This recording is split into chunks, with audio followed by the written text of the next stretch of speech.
around you now.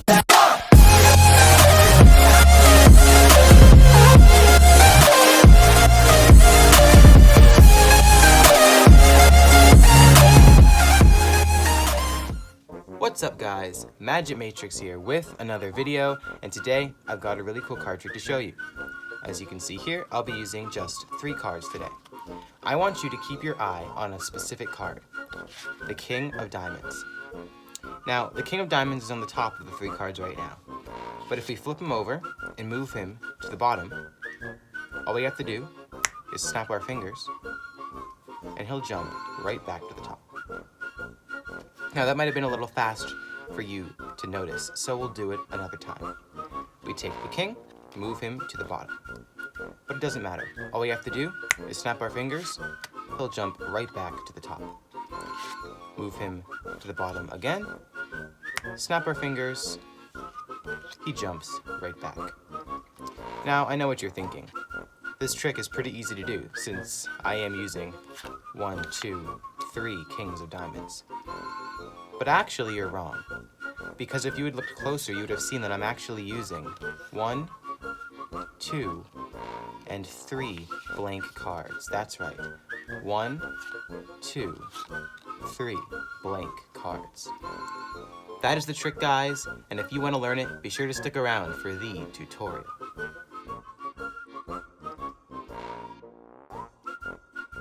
Alright guys, let's get into this really short but really fun trick. What you'll need are 2 blank cards and any face card that you like. Face cards are a lot more prominent. They stand out from number cards, so it's really good to use a face card. I'll be using the King of Diamonds. You can purchase blank playing card decks on most Magic sites and on Amazon as well, which is where I got my cards. So I definitely recommend getting blank cards for this trick. If you don't already have blank cards and you don't want to purchase them, you can also do this as an alternative. Just go into any 2 decks that have the same back. Make sure they also have the same back as your face card. And you can pull out 2 duplicates, so 2 9s of clubs, 2 3s of hearts, whatever you like. Just make sure that they're the same. And then you'll just take your face card and place it in between those 2 cards. So in this case, my 2 blank cards are sandwiching the King of Diamonds. That's the setup, and now you can get into the trick. So, you show that you have 3 cards, and as you bring these 2 cards in this hand back onto the 1 card in this hand, you'll leave your pinky here, and when you square up, you'll have a break under the top 2 cards. Then you'll just do a normal double lift. If you don't know how to do a double lift, I definitely recommend watching a tutorial on how to do it. But I've linked it in a couple of my videos, I think now, and I'll just show you how to do it here. So basically you have your lift. You just flip over the double, make sure to keep the cards square, and show the king, tell them to keep their eye on it. Flip it back over, move the top card to the bottom, and if you know how a double lift works, you didn't really move the king to the bottom, you left it on the top, and you can snap your fingers and say the king moved back to the top. So now, you'll be getting into a double lift again. Now, you can do a pinky pull down, which is when you pull the bottom card down with your pinky and get a break that way. I don't really like that method with only 3 cards because, in my opinion, it's very difficult to do, and especially with the cards I'm using cards from an older deck. The cards are kind of sticky, they stick together a lot more, so it's a lot harder for me to efficiently get a break. Sometimes the cards will stay together. So what I like to do is I like to riffle down the bottom card just like this, then just stick my pinky in like that and get a break that way. So now that you have your break, whatever way you want to do it, you're going to do something a little different this time.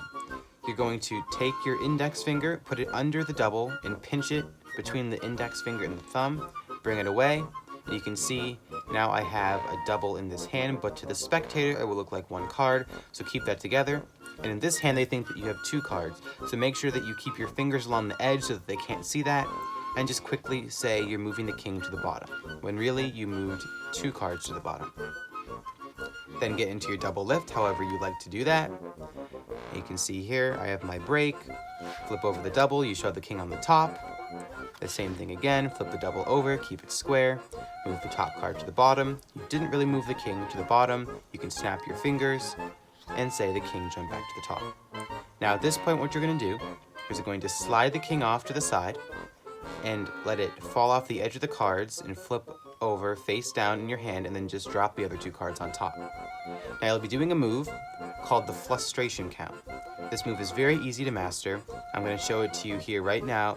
You shouldn't need to watch another tutorial on how to do it unless you're really unsure of what I'm doing. But basically all you do is you show the bottom card just like this for a split second so that they can see it's there. So the king of diamonds, they can see that.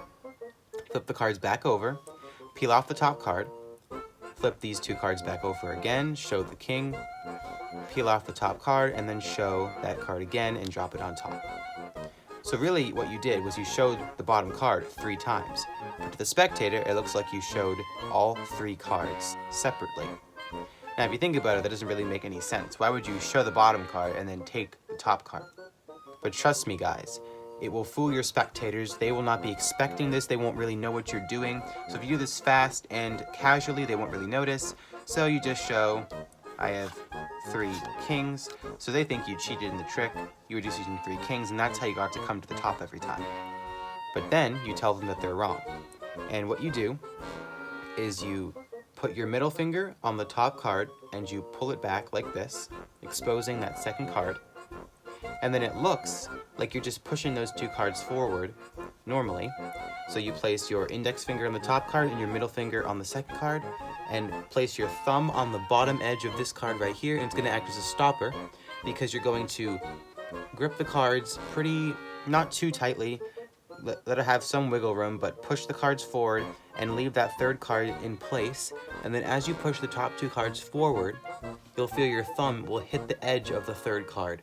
So now what it should look like is you had the middle card sandwiched in between these 2.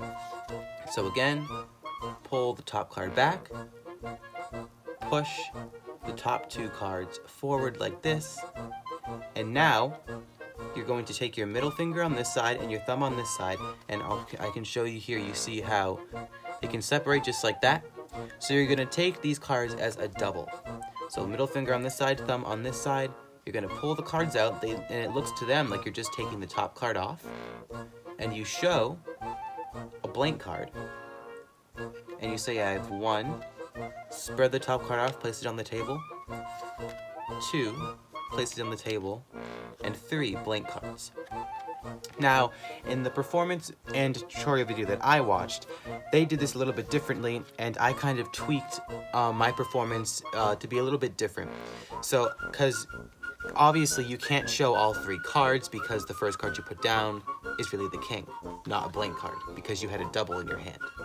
So I like to prove to the spectator more that I really have 3 blank cards. So what I do is I'll go back from the position where I take the double, I push the cards forward like this, I take my double, I show it, place it back on, peel off the top card, place it on the table, take the next one, show it, take the next one and show it. And now to really sell that I have 3 blank cards, instead of just placing this card on the table and ending the trick, I take this card, I scoop up the 2 cards on the table, just like this, and now I just do a frustration count again. Show the bottom card, peel off the top, show the bottom card, peel off the top, show the bottom card, and peel off the top.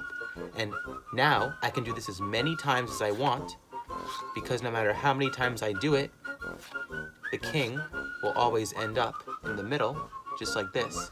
So I could do this all day, just keep showing that I have 3 blank cards, and it really looks like you changed the king or whatever face card you're using into blank cards.